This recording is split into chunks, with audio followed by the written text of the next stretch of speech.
The First Indochina War was one of the most significant conflicts of the modern era.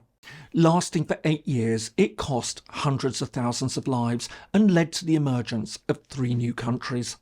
But while it marked a major milestone in dismantling European colonialism in Southeast Asia, it also laid the groundwork for an even more devastating conflict, the Vietnam War. So, how did it all begin, and why did it come to shape international politics for decades afterwards? Hello and welcome. I'm James Ker-Lindsay, and here I take an informed look at international relations, conflict and security. While we often regard decolonisation as one of the crowning achievements of the post-Second World War era, the process wasn't always smooth. While many territories became independent with little or no violence, in some places the transition to sovereign statehood was marked by brutal conflict. This in turn often left behind deeply fractured societies that were ripe for further fighting. One of the clearest examples of this was the French withdrawal from Indochina. The region, which is now the independent countries of Vietnam, Laos and Cambodia, faced an incredibly violent and complicated road to independence. More to the point, it was a journey that would set the stage for one of the bloodiest wars of the 20th century. To understand how it all unfolded, we need to go back into history. While the fight for independence may have defined Indochina's 20th century story, resistance to foreign rule had been part of its identity for over 2,000 years. Indeed, the region's long and complex past, shaped by ancient kingdoms, colonial expansion and competing empires, would influence its future in dramatic ways. As early as the 3rd century BCE, sophisticated civilizations began to emerge. Over the following centuries, the area experienced long periods of Chinese rule, but also the rise of powerful local dynasties. But as these empires declined, new powers took their place. And it was during this period of shifting regional power that European colonialism entered the picture. Eager to keep up with British influence in Asia, France seized control of Vietnam, then known as Cochin China, in 1862. A year later, it declared Cambodia a protectorate, and by 1893 it had added Laos, bringing together the colonial territory known as French Indochina. From the outset, the French claimed that they were bringing civilization to the region, and while they did oversee a degree of modernization, including critical infrastructure, their rule was essentially built around economic exploitation. Large swathes of land were taken over for rubber plantations, displacing thousands of Vietnamese farmers. Meanwhile, monopolies dominated key industries, often stifling local growth. And attempts to impose the French language and culture only deepened resentment and a sense of alienation. By the early 20th century, nationalist opposition was growing. Among the many anti-colonial voices was a young activist named Nguyen Ai Quoc, better known as Ho Chi Minh. Through his travels in France, Britain, the United States and the Soviet Union, he became a committed Marxist, and in 1930, while in Hong Kong, he founded the Indochinese Communist Party. But the critical turning point came during the Second World War. After France fell to Nazi Germany, Imperial Japan took control of Indochina.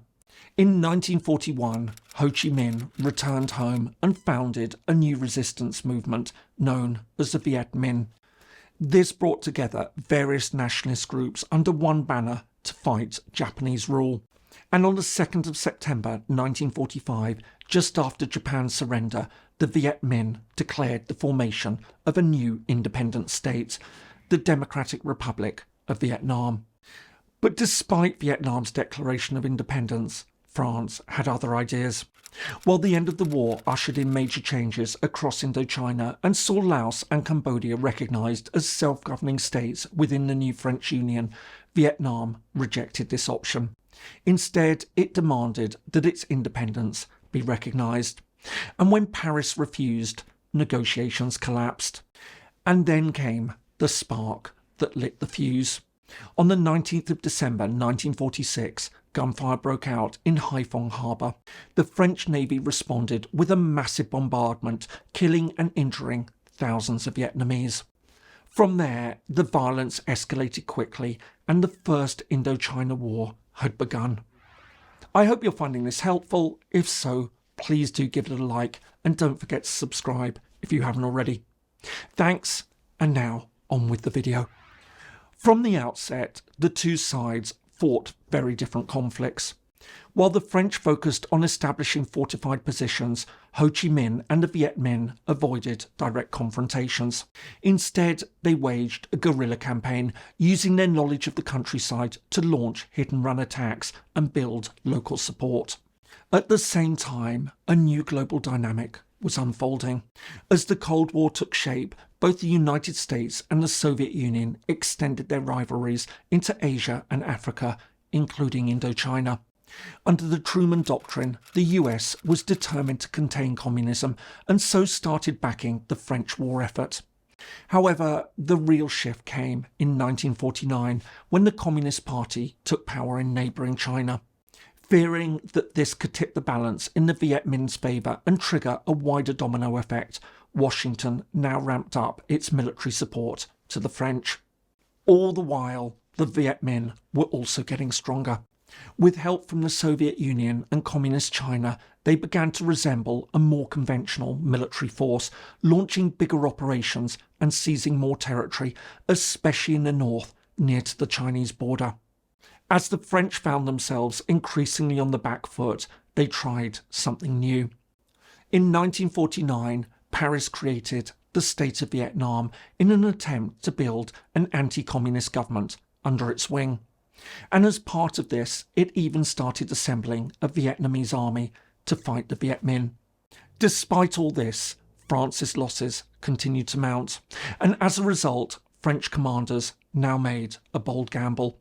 They decided to take the fight deep into Viet Minh territory, setting the stage for the most decisive battle of the entire war.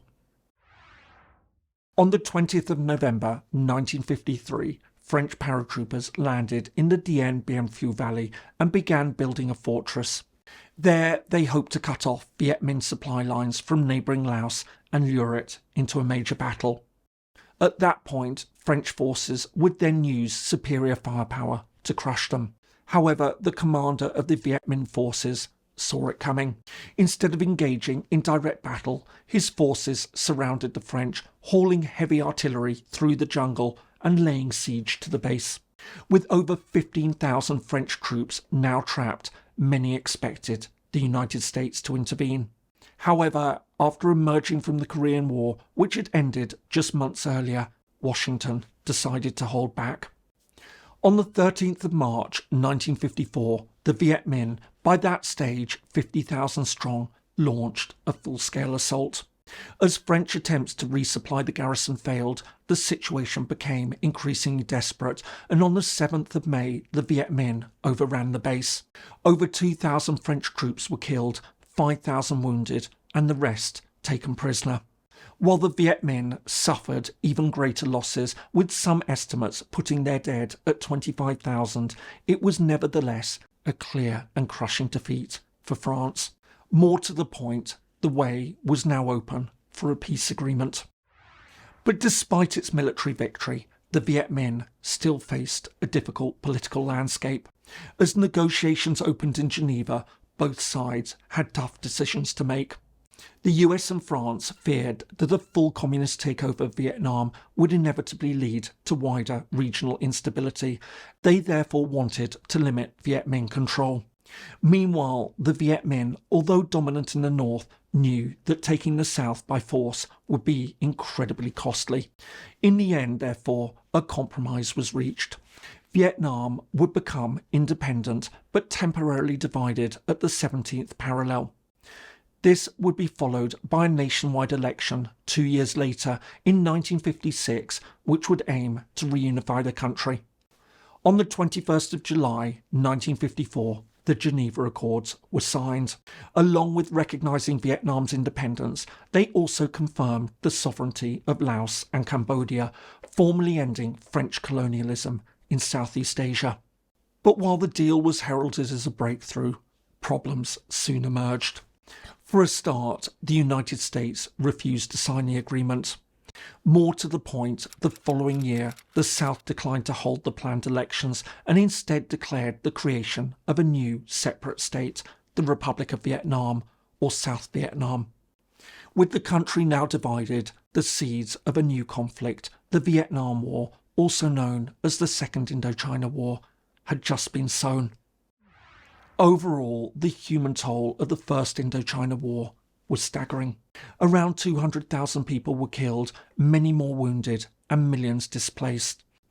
On top of all this, the social and psychological scars ran deep. For Vietnam, independence came at a huge cost. Although they'd forced out the French, the country was left divided and on the edge of renewed conflict. And with the United States having spent an estimated $3 billion, around 80% of France's war expenses, it was now entangled in the region more deeply than ever. To add to all this, the war also had profound implications on the world stage. As the push for decolonisation grew, it showed that nationalist movements could successfully challenge European colonial powers, inspiring other independence struggles across Africa and Asia. But it also exposed the difficulties of building stable post-colonial states, especially with Cold War politics pulling in different directions. Ultimately, the First Indochina War marked a turning point in global history. It signalled the end of European colonialism in Southeast Asia and the beginning of a new era shaped by Cold War rivalries. And in doing so, it set the stage for decades of upheaval across the region, most notably in the Vietnam War. I hope you found this helpful. If so, here are some more videos on other defining conflicts that you might find useful. Thanks so much for watching, and see you in the next video.